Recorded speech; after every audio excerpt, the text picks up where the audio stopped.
अलग अलग कैटेगरीज इसने एनएसक्यूएफ गवर्नमेंट का एक स्ट्रेटेजी बना दिए हैं, हम्म जो कि हमारा technical education and normal formal education को ब्रिज करता है। हम्म ठीक है, तो ये कॉन्सेप्ट रहा। तो वर्कर को भी ट्रेनिंग दिया जा रहा है कि इंडस्ट्री हम्म एज पर इंडस्ट्री रिक्वायरमेंट्स को वो मैच करे। हम्म इसमें सुपरवाइजर का भी ऑप्शन है, जहाँ पे सुपरवाइजर इंजीनियर अपना स्किल को अपग्रेड करे एज पर एनएसक्यूएफ स्टैंडर्ड और आगे बढ़े। हम्म ये एनएचडीसी मेन चीज है। एनएचडीसी का वेबसाइट में जाने के बाद ही आपको कैटेगरी पता चल जाएगा, वहां पे कहाँ पे जिसका जो भी रिक्वायरमेंट्स है, वो जो वर्कर्स है, वर्कर्स भी हम्म एनरोल कर सकता है। जो हम्म ट्रेनर है, ट्रेनिंग देना चाहता है, हम्म वो भी कर सकता है। हम्म असेसमेंट में जो है हम्म एसएसआर, वो भी कर हम्म सकता है। और सबसे हम्म इंपॉर्टेंट बात, ये जो सर्टिफिकेशन हम्म करवाता है NHDC, various type of industry के साथ में जुड़े हुए हैं। Okay for an example, L N hmm T L N T के साथ में ये सबसे पहले जुड़े हम्म हुए हैं।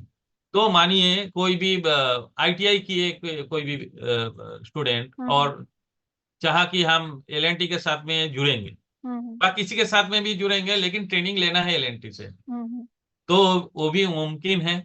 L N T C S T I skill training institute है, हर एक स्टेट में है। एल एन टी का हर एक स्टेट में एक स्किल ट्रेनिंग इंस्टीट्यूट है, जहां से वर्कर से लेके सुपरवाइजर तक ट्रेनिंग दिया जाता है, हम्म और बहुत ही मिनिमम प्राइस में। ये मैक्सिमम आदमी को पता नहीं है। हम्म अगर मेरे को ये पता रहता तो मैंने पहले वहां पे जाता और ट्रेनिंग लेता, फिर आता इंडस्ट्री में। ओके और सबसे इंपॉर्टेंट बात है कि अगर एल को लगा कि ये जो है ये मेरे इंडस्ट्री के लिए फिर ठीक है, तो वो खुद रख लेता है, अपॉइंट कर ओके लेता है। हम्म वो भी एनएसक्यूएफ सीए माने कि construction skill development corporation of India, NSDC के अंडर में रहते हुए, ये स्कीम है ओके गवर्नमेंट ऑफ इंडिया का। ओके ये स्किल इंडिया इनिशिएटिव का वन ऑफ द पार्ट है। हम्म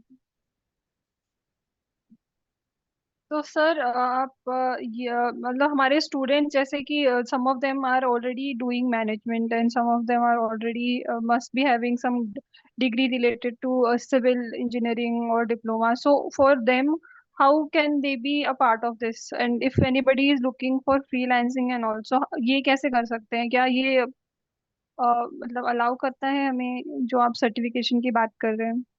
हाँ, क्यों नहीं करता है। आपका जो स्पेशलाइजेशन है, हम्म जो स्टूडेंट अपना अपना स्पेशलाइजेशन और क्वालिफिकेशन के ऊपर में, कॉम्पिटेंसी के ऊपर में जो है, हम्म उस बेस के ऊपर में आप एनएचडीसी में जाके उसका जो कैटेगरी है, कैटेगरी चूज कर सकते हैं। हम्म बहुत सारा सेक्टर्स है। ओके सेक्टर कोई भी हेल्थ केयर के ऊपर में है, हम्म ऑपरेशन के ऊपर में है। हम्म बहुत सारा स्कीम आ गया है। उतना 100% तो मैं बता नहीं सकता, लेकिन मैं इतना मालूम है कि बहुत सारा स्कीम, मैनेजमेंट स्कीम भी इसके साथ में इंक्लूड है। ओके ओके आप एनएचडीसी में जाके सर्च हम्म करें, और एनएचडीसी का बहुत सारा सॉरी बहुत सारा ट्रेनिंग पार्टनर्स है। हम्म एनएचडीसी के साथ में बहुत सारा इंस्टीट्यूट, हम्म कॉलेजेस कोलैबोरेट किए हैं। AICT tech one of the hmm project जिसके ऊपर में काम कर रहे हैं भी बहुत सारा। इसका कहने का मतलब है कि मानो एग्जाम्पल दूंगा तो आप समझ जाएंगे कि एक थर्ड ईयर स्टूडेंट, उसने हम्म एआईसीटी टेक एनएचडीसी से एक कोर्स किया। हम्म वो जब ये वो कोर्स करने के बाद कहीं पे भी इंटरव्यू में जाएगा, वो बेनिफिट देगा उसको। उसको समझ ओके में आएगा कि इंडस्ट्री का रिक्वायरमेंट्स क्या है, सबसे हम्म इंपॉर्टेंट है, जैसे कि कस्टमर रिक्वायरमेंट्स हम्म इंपॉर्टेंट है। और यहाँ पे हम लोग जो काम पढ़ाई कर रहे हैं, इंडस्ट्रियल रिक्वायरमेंट्स बहुत इंपॉर्टेंट रहता है कि हम एज पर इंडस्ट्री मैच कर रहे हैं कि हम उसमें जा पाएंगे कि नहीं। Okay okay so thank you so so much sir, मतलब आपने